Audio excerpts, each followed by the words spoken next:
Hello Steve. Hello Jill.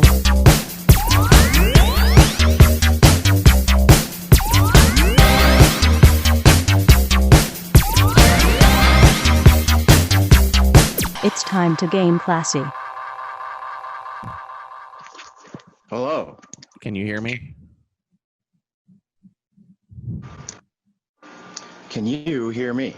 Yes, I can hear you. Can you hear me? Yes, we're good. Okay. You didn't answer me when I asked you the first time. So. I was muted. I had to figure out how to unmute myself. Okay. That works. I was ready. I was sitting here for about like 10 minutes and I'm like, why isn't Steve jumping on the call? And I realized I sent the call to the wrong person. So Very good. luckily no one of any sort of I don't want to say importance, but luckily no one who would have cared either way. Like, why the fuck is Joe sending me a Zoom link at 9 o'clock in the morning on a weekend? Very good. Very good. Woo!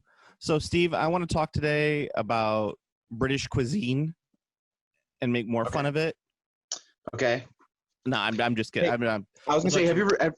I was gonna ask, have you ever been to the UK? Did you? I have actually never been to the UK. I've been to Europe. I've never been to the UK. Well, I don't know. That's as the kids say these days. Then I guess your opinion on that would be sus. I don't know. I've watched enough British cooking shows. I've only ever watched the British Baking Show, and if I had to gauge it entirely based on the British Baking Show, I'd be like, man, they got some good food. Really? I think most of it. The only thing I don't like is not exclusively British from the British show. But you don't. You're not a big fan of. You're not a big fan of like savory. You don't eat. You know like you don't. I don't like sweet savory combo. Like a chicken pot pie. I mean, I wouldn't eat the chicken obviously, but like that's okay. But when I see them make those like things that are like, this is like, I don't know, steak and like jelly, I'm like, ugh. Yeah, exactly. That's what I'm talking about. But that's not exclusively British. I see a lot of people do that kind of gross shit where they're just like, I mean, at the basic level, pineapple on pizza, like, ugh, disgusting. You know, I don't mind pineapple on pizza. I don't like sweet and savory. Yeah. I think there is a weird subset of people wwho generally like sweet and savory. I don't think it's a subset. I think it's actually a majority, and you're in the subset of people who don't like the sweet and savory. No. That's not even the subset I was talking about. There's plenty of people who don't like sweet and savory. That's a large number. I think you're overestimating, sir. Pineapple pizza is one of the most popular pizzas in the world. If it was the one of the most popular pizzas in the world, there wouldn't be a heated discussion literally every time it's brought up. Well, no, that's why there's a heated discussion, because there's a subset who's violently against it. Specifically, what I was talking about is the subset of people I was going to bring up is there's people who I know, like personally, I know like sweet plus savory, but hate pineapple on pizza. So that's the subset I'm talking about. So I think that there's a lot of crossover between people who are normally like not opposed to sweet savory, who also think that pineapple on pizza is just absolutely disgusting. All right, so here we go. According to the Huffington Post, according to YouGov's data, people in the West are more likely to pick pineapple as a favorite pizza topping, and people 18 to 34-year-old also tend to be more into pineapple. Interesting. I didn't realize it was an age thing. That's actually interesting because I'm an old fuck, so I'm out of that age group. So there you go. Yeah, there you go. That's why I'm not into pineapple, because I'm too old. You're too old. You can't handle it. I don't like sweetness because I'm not a child. So there you go. Oh, I give me a good. Every once in a while, it all depends. Also, all depends on the place you get the pineapple pizza. And what kind of pineapple are they using? Are they using chunk pineapple, or are they using pineapple rounds? And if they're using pineapple rounds, are they putting whole rounds, or are they chopping the rounds? Because the best way to do it is to take the round and then chop the round, because you get nice and thin. Chunk is too thick, and the round. You're saying the execution truly matters? Well, I think execution matters with all food, but yes, it's like what I was saying earlier. I was talking to a friend of mine, and I said the biggest. Like, you can tell an upper class dinner party from a middle class dinner party because of the amount of fancy cheese left over. At an upper class, they can walk past the cheese and not eat it. In a middle class cheese party, man, all those people are going to be tearing into that cheese. and it's all there'd be no cheese left over. I was thinking the upper class party would have the mayonnaise banana sandwich. Well, that's also true as well. No, it's all about presentation. As long as the mayonnaise banana sandwich looks pretty, then some people will eat it. Like there's no effort to eat the food in an upper class party. Yeah. At an upper class party, you start eating trash because it looks nice. Yeah, exactly. Actually, but most of the time it tastes really good. I'll be honest with that. Sometimes it depends. It depends on the food. My palate is not quite as refined as some, but I only like to drink coffee made from shit coffee beans. Thank you. Well, hey man, that's supposedly the best coffee in the world. I'm never gonna drink it because I can't afford it. But seriously, I'll also pass because it's fucking shit coffee. They wipe the shit off. Steve, we as Americans are the worst when it comes to our bathroom behavior. Anyway, we use toilet paper, which no other country in the world generally uses. Hey man, I got a bidet, bro. As I told that to Pat once. I was like, because I was talking about the bidet, the benefits of the bidet, and Pat was like, "Oh, I just don't get it." I go, "Dude, if someone walked past you and like took a piece of shit and put it on your arm, are you just gonna use a piece of paper to wipe it off and that's it?" Like, and he's like, "No, I would use soap and water." I'm like, "Exactly, sir, exactly." And I want a it Japanese blew his mind so thinking bad. about that. Sometimes he still brings that up in conversation. Like, man, that just changed my perspective on everything. Yeah, I mean, it should. That is the ultimate argument against it. But for me, my thing is, fuck, I really want a Japanese toilet. Well, you do. Well, you literally want to take your brain out and put it in a Japanese Steve body is what you want to do. I mean, that like outside of everything else, I literally want a Japanese toilet because it's like they have toilets that's the way toilets should be. Yeah, they're super smart toilets. Yeah, they're super smart toilets. They fucking they bidet and blow dry your ass. They're warming when it's cold. Like they are literally the king of toilets. Like they are the king of toilets. I personally myself don't need anything that fancy. I feel like I don't deserve anything that fancy. I don't deserve a fancy toilet because of my own personal self-loathing. Look, if you're gonna treat yourself at any point, and as someone who also has plenty of that, I can tell you that the only point that I'd be willing to accept treating myself would be when I'm shitting. Yeah, well, I mean, yeah. I mean, I would go. I go a nice bed first, and then I would probably go toilet. Yeah, I just sleep on the floor, so I'm good with that. You should probably sleep on a bed. So you spend a third of your life in bed, so you should probably treat your back. A third of my life on the floor. Yeah. No, there's actually a pretty long-ranged study about sleeping on the floor, and basically, like, if you don't, the study, the conclusions were interesting, but the long and short is, if you don't have a bunch of these back issues, sleeping on the floor is excellent and can help prevent said back issues. But if you have said back issues, sleeping on the floor is bad. Yeah, well, there you go. So it's one of those things where it's like if your back's already fucked, you can't fix it by sleeping on the floor. But if your back is not fucked, you can sleep on the floor and prevent many common back issues. Believe it or not. Well, there is Steve. Just call me Dean Cain, Ripley's Believe It or Not. Now I'm gonna go to a Trump rally. Yeah, now you're gonna go to a Trump rally, not wear a mask because COVID is not it only kills like 0.05% of people who catch it. It's nothing. It's nothing. But yeah, so we Happy New Year's everybody who's listening. We are now into the year 2021. We are far into the future, farther than we ever could have imagined. I was kind of hoping we'd all be dead by now. Yeah, space 1999 is 22 years ago. So we're not going to be dying all soon. We're at a slow malaise towards extinction. Yeah, I mean, obviously, I was saying that I hoped it would be over by now. Oh no, sir, no. We are must suffer. When's the presidential swearing in? Is that like the 20th or something like that? I don't know. Who gives a shit? Yeah, we're like 18 days away from Trump getting banned on Twitter. So I mean, the only possible highlight is that there is an actual case that's just waiting to launch as soon as he leaves office, which would be hilarious to just see him like pulled off, arrested, and then done. I mean, none of it will fix anything, but it would just be funny. It would just be like, exactly. it's like it's not going to solve any of our problems, but it's something that you could just chuckle about. Yeah, it's something you can be like, and then like 4 years down the line, as I'm cleaving the skull of a mutant and talking to one of my mercenary raider friends, I could be like, "Hey man, remember when that Trump dude was president for 4 years?" And they could be like, "Yeah, that was weird," and then they like fight off a giant mosquito. So yeah, it could be something like that. Yeah, I mean, that sounds quite what we're looking forward to in the next 4 years. But in reality, it's going to be 4 years of kind of the same thing. We're probably going to get 2 new iPhones during that time. Streaming services will go up in price, and there's going to be a backlash against them. The world economy will collapse. I don't think this world economy is going to collapse. I think it'll we'll definitely hit recession again, but whatever.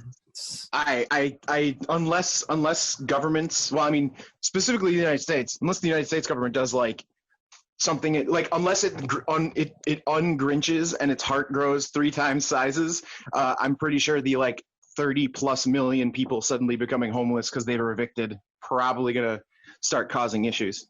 That may be the fact, but we'll see on that end. I don't really think anything's going to change in the next 4 years.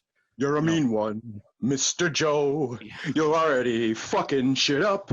It's not really surprising because you're a centrist piece of shit, Mr. Joe. I'm not a Oh, you're talking Biden. I thought you were talking about me. Yeah, no. I'm not a centrist. What are you talking about? Man, I don't know why everyone's fighting Steve. All I want to do is sit here and grill. Sit here and grill. I'm just grilling, man. I'm just grilling. That's all I want to do, let gay people get married, and I don't want to pay my taxes. I just want to sit here and grill. That's me being a centrist. Anyway, I'm just grilling. We're a gaming podcast. We should probably talk about some gaming stuff, shouldn't we? The thing is, there's really no gaming news. Like the biggest gaming news is the Pokemon explosion, which continues. Like Pokemon continues to explode. Yeah, there was the dudes who bought the box for the first edition box for $375,000. Oh man, I think back to when I worked at Walgreens back in the early 2000s, and I think about how many boxes of that we just threw away. You definitely did not throw away boxes of first edition. That was the hardest thing, because even when that was brand new, packs were going for like $11. Well, I don't know. It was like in 2003. No, it was way earlier than that. It was like 2000. It was 2000 when I was working at Walgreens. So that would have been the first apex of the hype, and right before Nintendo took it back over from Wizards of the Coast. Yeah, I guess. That story checks out more than if it was new, because when it was new, it was the hottest fucking thing. I don't know when the card game came out, but I just remember it was 2000. We had came out in 1999. We had like 3 or 4 like cases of it that we were just like we wouldn't sell. We had boxes of it at Walgreens, so I don't know what edition that was, but I think back to that and like throwing out boxes just because it's like we couldn't do anything with it. Oh yeah, the closest thing to that with Magic would be like Cold Snap. Cold Snap was a set that was actually just Garbo, and it was so bad Wizards actually took massive returns on Cold Snap. And then at one point a card came out many years after Cold Snap, and the single card comboed with a card from Cold Snap to create a game-winning play very quickly. And suddenly this box of Cold Snap, which was something that, I'm not even kidding, like you could not give away, suddenly this box was like $100, $150, $180, $200. because the thing that was funny about it is because Wizards basically did like the recall where they took returns. Yeah. There were no boxes. Like it was rare, but it was worthless. And then suddenly it was hugely valuable because it was rare and also had a card that was like $200 in it, because this card suddenly just spiked in value. That's pretty insane. I think like I remember like just sitting there like with my girlfriend at the time. We both worked at Walgreens and just like playing with these Pokemon cards. Like we wouldn't play the game. We just open them up and throw the cards at each other because we couldn't do anything with them. Yep. So as I said, you were unbeknownst to you, you were throwing thousands of dollars at each other in the future.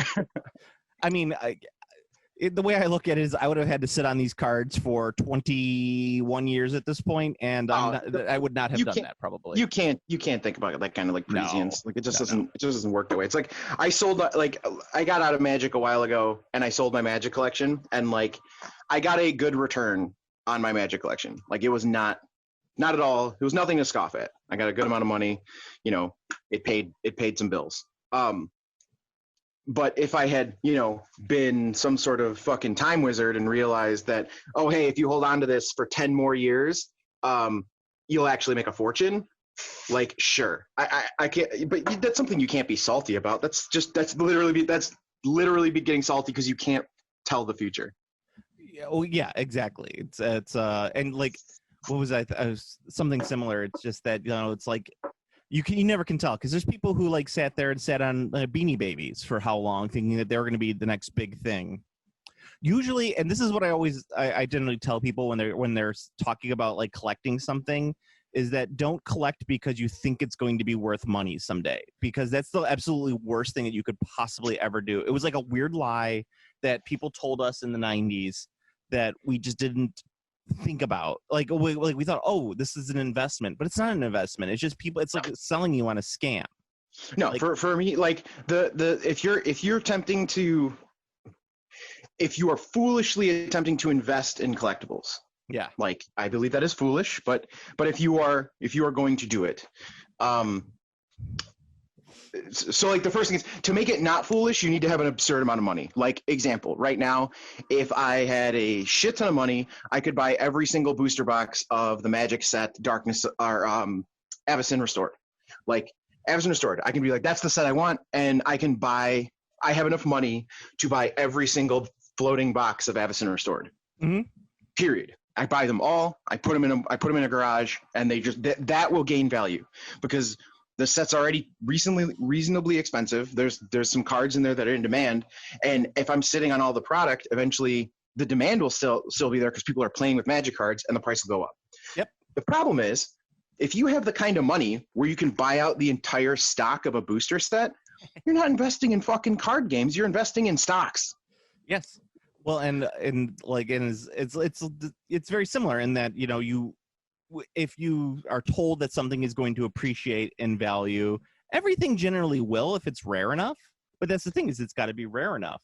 Like, right. And we always talk about me, it's like, how many minis I'm sitting on right now? I could probably, I have a collection of pretty obscure miniatures that if I put out there on eBay, I could probably make a decent return on, like my Clan War stuff. I have so much metal Clan War stuff right now that if I put it up on eBay, people don't sell a ton of Clan War. It's in somewhat of a demand because it's Legend of the Five Rings. It's got a following, and I could probably make a decent return. Basically, like you throwing that on eBay would be like, did you hit the hammer on the iron at the right time? Yeah, exactly. That's what that would be. Like, that's like, because I mean, the game is dead. The property is reasonable. It's metal minis. So like, that's going to be like, did you hit it when there was the like 3 guys who were looking for Clan War at the time? Yeah. But the big thing for other collectibles is like Beanie Babies, very specifically, that's a good one to bring up, is there's a couple of reasons that like invest in that quote unquote Beanie Babies would be a terrible investment. But like, one, there's zero utility. Yeah. Like, they have no utility. The only collectibles that you can get away with having no utility to gain value basically forever has to be sports stuff. That's the only thing I can think of. Like a Babe Ruth rookie card or whatever the fuck. I don't even know if that's something that exists, but like a Babe Ruth card is always going to be worth money because it's Babe Ruth, because sports collectors want to put that on their fucking desk in their office or whatever. So like, that's the only one that's going to gain or maintain value, not a fucking Beanie Baby. I actually just looked it up. There is a Babe Ruth rookie card. I'm trying to see if I can find the price of it. But I did look it up, and one did pop up, and it just recently actually, they found it in a sports in a baggie filled with 117 cards from 1916. Nice. Yeah. So that person lucked out. I bet you it's probably worth, like, I don't know. Here we go. A Babe Ruth rookie card found in a $25 piano at a garage sale sold for $108,000. Nice. But that, Yeah. and that's the thing too. And let me put it this way: it's kind of like the difference too. And let me put it this way: it's kind of like the difference between like sports collectibles or like real collectibles and like gaming collectibles. Like a Babe Ruth rookie card is $108,000, and that's generally just going to go up in price. And that's Right. because like the people who are going to buy it are people who are like serious collectors of that sort of thing. Like this Pokemon thing that you were talking about with the streamer who's doing that. Like they paid $375,000 for that box. Streamers. Yes. However, like how long will that trend last before it tanks out? Yeah, who knows? I mean, like Pokemon. That's the thing about Pokemon. Though, is Pokemon something that, in theory, is not going away. Like the property is not going away. So that's something that is, you have to consider when you're trying to evaluate like how long will this be valuable? Is this quote unquote an investment? I mean, that's the thing too. Like if you're investing in Pokemon cards, why? Like, but here's the thing too. It's like there's a difference between investing and collecting something that you enjoy. Like I collect miniatures because I enjoy collecting miniatures. I like finding maybe something a little rare or like a nice set or something like that. There's that little dopamine button in my brain gets pushed when I fork over the cash to buy something that is a little rarer or something. I'm like, ooh, I like this, But I don't collect for appreciation and value. I mean, even though my collection has appreciated in value quite a bit because the majority of my collection is metal. So but I don't do it for that purpose. Right. And that's the thing. And it all depends on, what people are looking for. And then we're also talking about what kind of value are we talking about? Because you're never going to find a fucking miniature that goes for $108,000. Like that's not going to happen. I wonder what the most expensive miniature, it would probably have to be some sort of unreleased. It would have to be like a prototype, someone who's like a very specific, very wealthy collector of weird things. Yeah, like, and also on top of that, though, and you also have to care about getting the original, because like if a prototype comes out, like someone could just be like, "Here's the 3D model, you can 3D print it." So like they have to actually very much value having an original. Yeah, well, that's the thing too, is that a lot of these prototypes that never got released, sometimes usually will fall into the hands of recasters, and the recasters just make metal recasts of them. I think I think of one in particular, a guy that I've talked to before, and he has on his catalog for recasting, he has 4 or 5 models that I know were never released, and he doesn't sell them that expensive. He sells them for like $20 a pop for a recast of it. But even still, it's like if I took that metal recast, cleaned it up, and painted it, no one would really know that it was a metal recast. Right, but they should know that there's recasts that are floating around. So it's the opposite of a Black Lotus. Like you like that is going to be super rare always, and like that's the card. Yeah, right now, so the 10 most expensive Games Workshop models that you could buy, like just released normally. Number 1, of course, is the Warlord Titan. For $2,000+, and the Sagittar, which is the Ordinatus, for $595. So like those are just the single models that they're currently selling that go for about that much. Yeah, I mean, you can look at the Armor Cast figures if you want to see what kind of value old out of print GW stuff can get, or Tomb Kings are an example. Like Tomb Kings models are very expensive. They're way too expensive, but they're not something where you're like, wow, you have a Tomb Kings army, that's so much money. Yeah, I mean, it's because it's just because it's not a collectibles game. Like there's no, like, they made as many Archaeans on foot as they thought they could sell, so there's a shit ton of Archaeans on foot. I have 3 myself. Yeah, that's what I'm saying. Like they make as many as they think they can sell. There's no randomness. There's no chase. It's what it is. And then like, the whole thing with Beanie Babies is like they were valuable or rare because there were chase ones, because they would do a print run where they make 80 flamingos and 1 squirrel. So I'm looking at eBay right now. This is a totally non-scientific way of looking at like what's going to be the highest price of something. And if you sort by most recent and completed listings or sold listings, that's what I'm looking at. So it's a non. That is a fair way to get market value, because a market value is what people are paying, not what it's worth. Because like you could say that your Black Lotus card is worth $8 million, but if you look on eBay and they're selling for $10,000, guess what? Your Black Lotus card is worth $10,000. So just for a little bit of perspective on some stuff. So the this is a most recent. So I think eBay does it like a 3 to 4 months back. Most expensive out of print model that Games Workshop has sold on eBay is right now they have the Aquila Strongpoint, the Wall of Martyrs Firebase for Warhammer 40K Tempestus Firebase, and that sold for $900, right? Yeah, so there you go. And that, I mean, wasn't that thing like 500 or 600 when it came out? Yeah, it was pretty expensive. There was a 40K second edition starter set sealed that sold for $810. So that's actually pretty decent. Yeah, now sealed changes the equation. Like if you had like Hero Quest is an expensive game. It was $200, $250 for an incomplete copy on eBay. Yeah. I've never seen a sealed copy of Hero Quest. Like not since I was a child and opened one. So like I have no idea if you have a sealed copy of Hero Quest. That's probably, I mean, that value is question marks. And being at value question marks is not bad. There was a open 40K second edition out of print, but in mint condition with everything still on sprue, sold for $720. Yeah.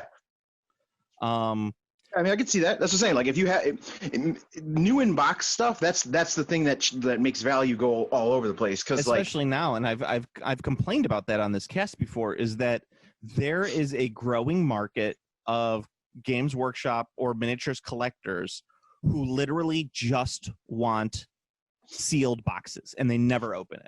Well, yeah, they want to put the sealed boxes in their background for when they do their YouTube videos when they're talking about why feminism is killing Western society. Well, that's true.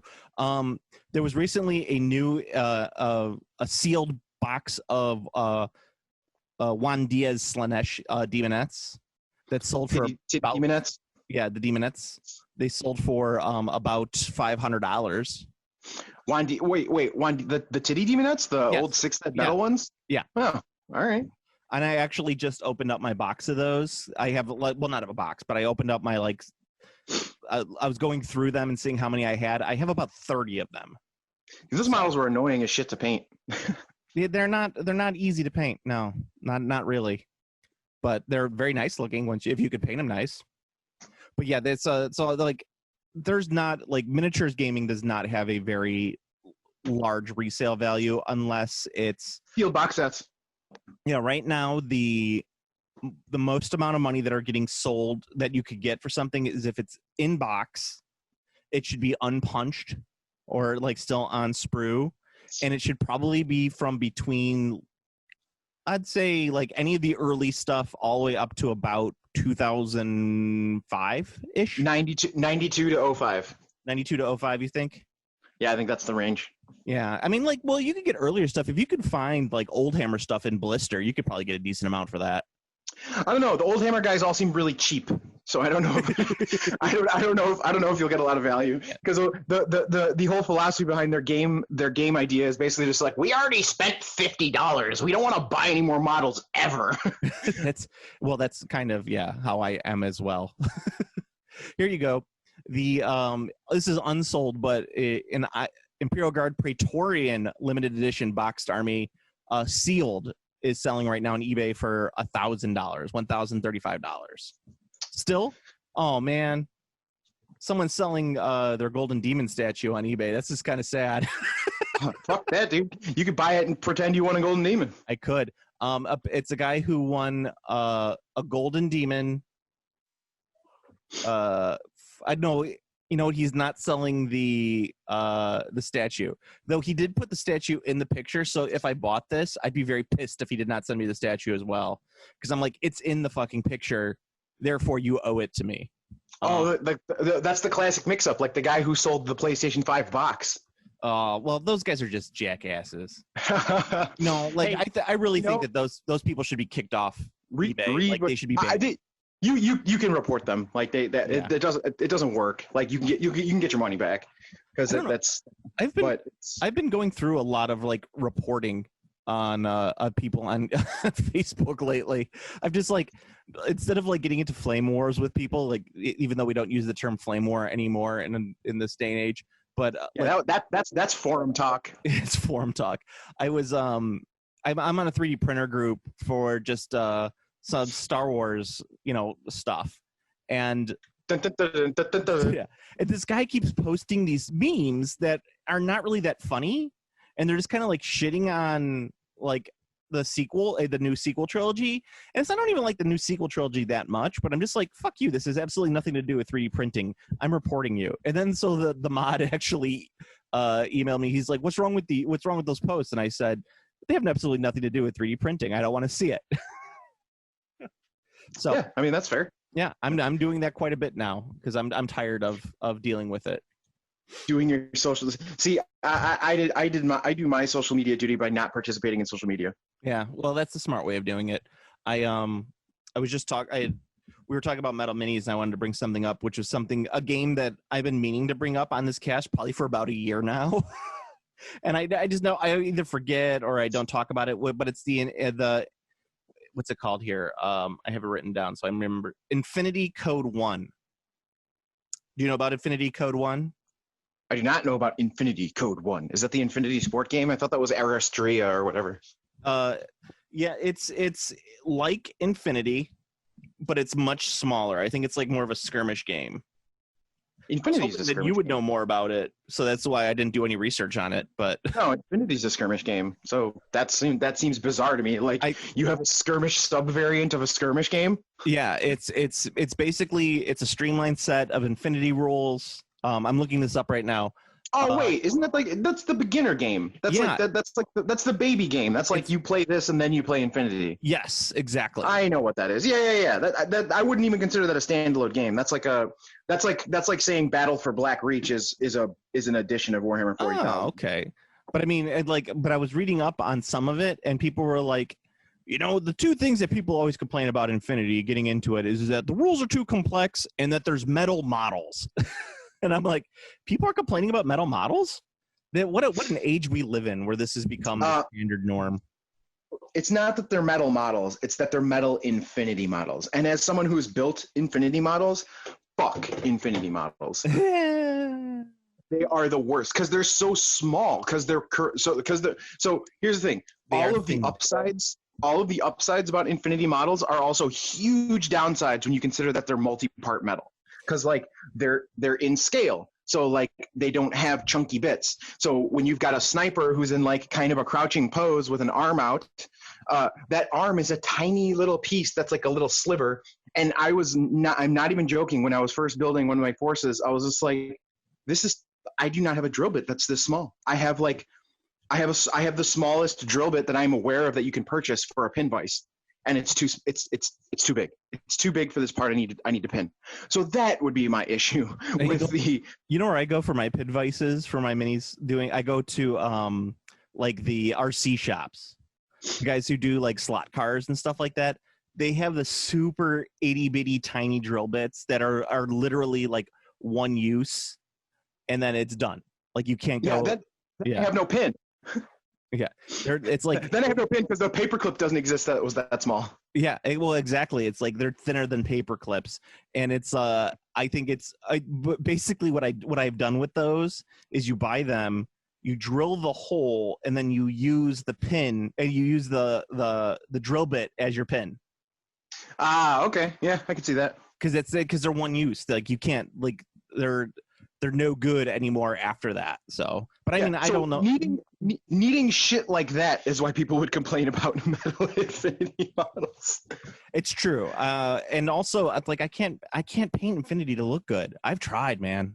It's super hard. They're thin, they're incorrect proportions, and they have tons of smooth, rounded edges. They're very difficult to paint. Yeah, I mean, it's part of the reason why I'd never paint Gundam. People who paint Gundam stuff and do it well, it's a skill unto itself, and that's the type of skill that you would need to transfer to doing Infinity models. For me, right. It's I do military I've done military World War II stuff and things like that, and it's that transfers very easily to a lot of miniatures back to the stuff. But we laugh at these people, these grognards who go out and they do like their whole hobby is historical model painting, like, and not just Yes. World War II stuff, but like Napoleonic 75 millimeter statues and shit like that. Like, I'm already laughing. Exactly, and it's like they are the absolute grognardiest group on the planet. They're the ones who count rivets. They're the ones who like, well, this rust isn't actually natural on a Sherman because the Shermans were never actually just sitting in place long enough to start rusting. You wouldn't see rust on a Sherman. At the best, you could have some paint chipping here and here where the wear and tear would actually occur in desert field combat. You laugh at that, but that is an actual like word for word quote.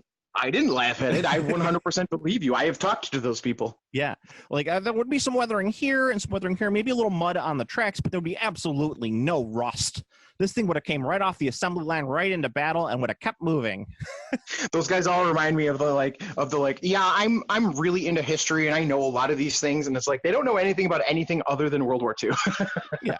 I mean, and if they said like I know a lot about World War II, I'd be like, you probably do. But when you say you know, yeah, I believe that. Oh, yeah. No, they always present themselves as a quote unquote historian or someone who's really into historical data, and it's like, oh yeah, what history do you know that doesn't involve the years 1930 to 1950? What do you know that doesn't involve those years? Really? I I have some interesting thoughts on the War of Jenkins' Ear I'd like to run past you. Did you just say the War of Jenkum? No, Jenkins' Ear. I know. I was making a joke about Jenkum. I thought you literally. Well, I mean, you can never tell with you. That's true. That's true. And Jenkum should always only ever be brought up as a joke. Should it? I think we could talk about the legitimacy of it. I mean, the legitimacy of Jenkum. I mean, the War of Jenkins' Ear lasted for almost 10 years. It was a huge battle. It was a huge war. I mean, if the U.S. is involved, I'm sure it's war. Well, the U.S. wasn't involved in War of Jenkins' Ear. That's a Spanish-British conflict. But it was in the Caribbean, which is in the Americas. Animosity. So. The classic animosity, the British and the Spain. The Spaniards. Spaniards. Yes. Remember when, like, what's it called? Catalonia seceding was like a big deal with Spain. Like it was that. It was like 4 or 5 years ago. It was like a huge deal. Oh, right.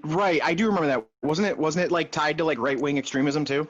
There was something. I think it was more rich people than right-wing extremism, but rich people are generally right-wing extremists because they become massively authoritarian because they're like, I only want my money to matter. Yeah, I think that's what it basically comes down to. But I wouldn't say. But I mean, like sometimes when you say right-wing bullshit, it sometimes goes into like racism and shit like that, and I don't know if it necessarily went that far. I think it was more about a money thing.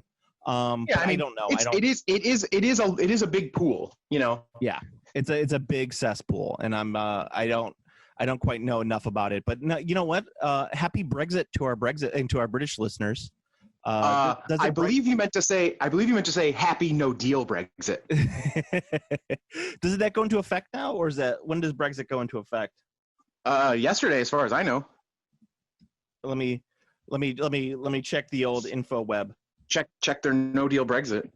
Yeah, I mean, congratulations on also self-owning. Like, we're welcome to the party, you know.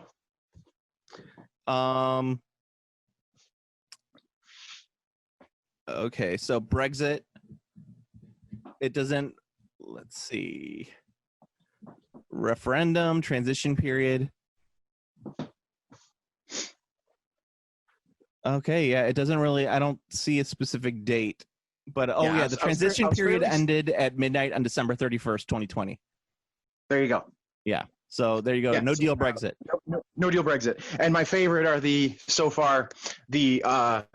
Reddit threads of seeing UK residents who confirmed voted yes to Brexit are all now like screeching about how much money it costs to get around in Europe. Yeah, exactly. Because they have to pay money to get around now. It's great. I was laughing so hard. Well, it's ridiculous. At least the leopards eating my face party, or at least the leopards eating people's faces party, is strong everywhere. It seems. Well, I mean, I'm one of those people who doesn't believe in national boundaries, especially between countries that have relatively similar like levels of development.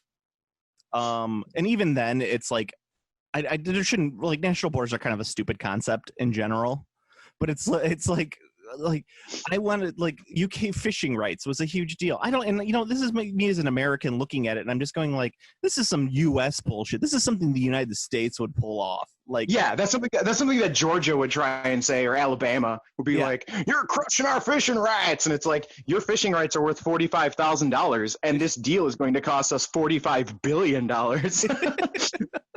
Yeah, that reeked of Americanism. Yeah, well, everything about the Brexit reeks of Americanism. It's true. Like, I mean, even Bojo. Bojo is UK Trump. He's Trump light. He's like you take a lot of the pure evil out of Trump. Like, if you distilled the pure evil out of Trump, you'd be left with Bojo. Like, there's still evil, but it's not that pure evil. Like, yeah, as I said, he's the UK Trump. So he's the classic perception of the US versus the UK, where it's like they're kind of alike, but the UK's a bit classier. That's the standard perception, and appears classier.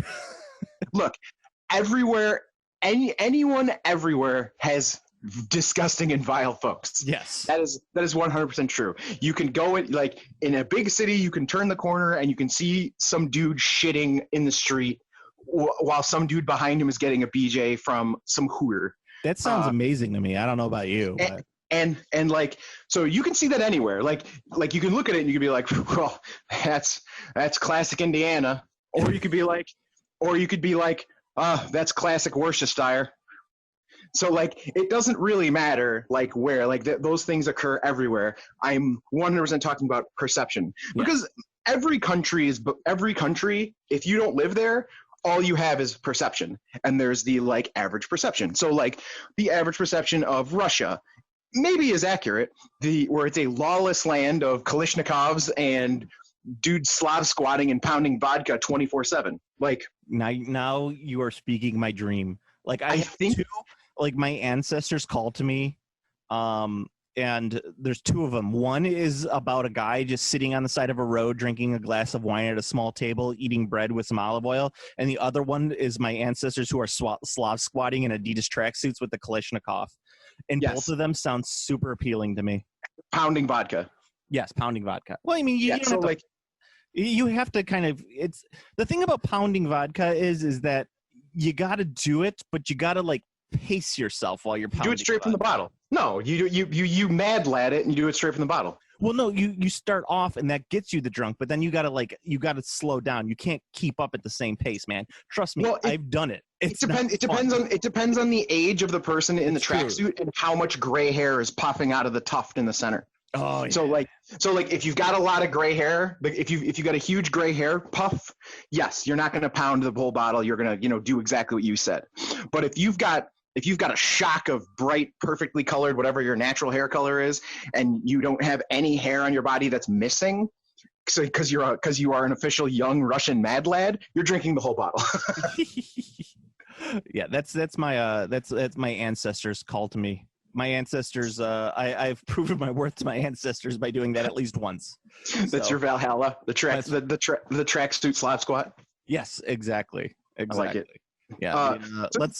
So there's always outside perceptions of like what a country is like, and you never really know until you live there. And there's a lot of, and many countries are guilty of it, or many people who live in countries are guilty of it. But there's like the romanticization of other places. Yeah. So like, there's a thing.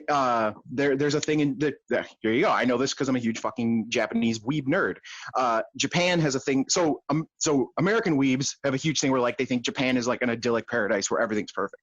So that's the first. That's one of those examples of like not knowing anything. But Japan specifically has something that they call Paris syndrome, because in Japan the like allure of Paris specifically, like that's the hype place in Japan. Like it's Paris. So it's like, that's like every like super romantic thing. It's like, the Eiffel Tower, like the bread, the lights, like Paris is like that's like their hype. Like this is the amazing place. And when Japanese people go to Paris and they go and they like realize it smells like shit, there's bums everywhere, it's fucking awful, Paris fucking sucks, it's a shithole, trash fire, it's foggy, you can't see anything, it smells bad, all of the things you've ever heard about Paris in your entire life is a lie.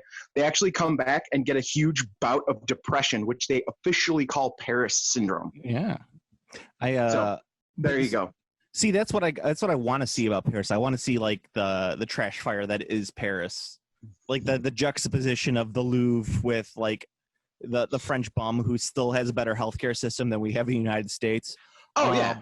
Oh yeah, that's the thing. That's the thing. Like I can talk about how shitty Paris is, but like, that's not me. Like I don't have a leg to stand on. Like everyone in my country is dying, and they're just like, You don't have a leg to stand on because your leg had to be removed because of gangrene from not being able to get treated because you didn't have insurance. Yep, I couldn't afford it. So now I couldn't afford the treatment for the simple cut on my leg, and now I have gangrene. Speaking of which, how is Red Dead Redemption 2? Oh my god, it's so fucking good. So like, yes, I obviously I didn't play that game when it was new, 2 years ago or whatever. Yeah. But you're taking you're taking a break from Total War. Yes, taking a break from Total War to play Red Dead, and oh my god, like what an amazing. So the thing that's funny about it is the game is so incredible, and the craftsmanship is just so ridiculous. Like the tiny little like issues that I have, I would not call issues in any other game, but because the rest of the game is so good, it's incredibly irksome when my character is wearing like heavy winter gear and I'm in my camp and some random NPC in my camp is like, "You're gonna catch your death of cold wearing that," and I'm like, "I'm wearing the heaviest winter outfit I can wear." So like something like that is something that would be completely ignorable in any other game, but because Red Dead 2 is so well made, it feels very glaring. Like, how did you guys fuck that up? So like I said, and that's really not a gripe. That game is as close to a perfect game as anyone can make, I think, because it does everything flawlessly. And yesterday was a great example of it. I got to a big city called Saint Denis, and while I was wandering around in the city doing various things, I saw there was a vaudeville stage, and I'm like, all right, let me go into the vaudeville stage. I want to watch this. And there's a whole 3-act vaudeville performance that you can cheer or jeer at as you see fit. And the character you're playing has specific lines of dialogue for specifically that vaudeville act. Now, that alone was pretty incredible. Like the experience was great because you go into the theater. It's like a whole thing. It really just like I said, craftsmanship. Now, yesterday, I did a side quest where at the end of it, I was able to someone asked me if I wanted to go to the theater, and I was like, yeah, sure. And I went to the same vaudeville theater, and I'm like, oh, I bet this is going to be the same thing. Nope. It literally, like, all of the dialogue was different. They had 3 acts. 2 of them were acts I didn't even see the first time I went, and the second one was a dancing fire lady whose act was different the second time I went to go see it for the end of this quest. That kind of detail is absurd. I can't imagine how much is in the game overall. Like, well, I was expecting to see the same thing. I was expecting like I'm going to go with this NPC and the same events will play out. Like these same 3 acts will play in the same order with the same everything. I was completely blown away by it. I was actually going to like put the game down and let the scene play out and like go on my phone or something. But when I saw the first act was a completely different thing that I hadn't seen before, I was like, are you fucking kidding me? What? And then I sat and I watched the whole thing and I was like, this is fucking amazing. Yeah, that's I'd see, and that's the type of stuff that'd be lost on me because like when I sit down to play a game, I only have like maybe an hour and a half to play, and I want to get through as much of the game as possible. I can't sit there and watch those sit there and watch the cutscenes or something like that and really enjoy them. You probably would have never gotten the first part, but you would have gotten the second part because it's at the end of a mission. Yeah, and like I was saying, the game is very pick up put down friendly. Yeah, but I wouldn't have been paying attention. That's the thing. Like if I'm not actively playing, if I have to watch, I'm not gonna do that as much. One more thing before we go, I wanted to talk about the new Slaanesh models that dropped for go ahead. GW. Did you see the big boss man? Is it the chariot thing? Yeah, the dude on the chariot. Jumbie, get me some body oil. Oh yes. the Steve model, as I like to call him, the Yes, you yes. if you were Slaaneshy, as opposed I to actually haven't. I actually didn't see the model. I only saw your the he meme is about one. posted. Yeah. Yes. The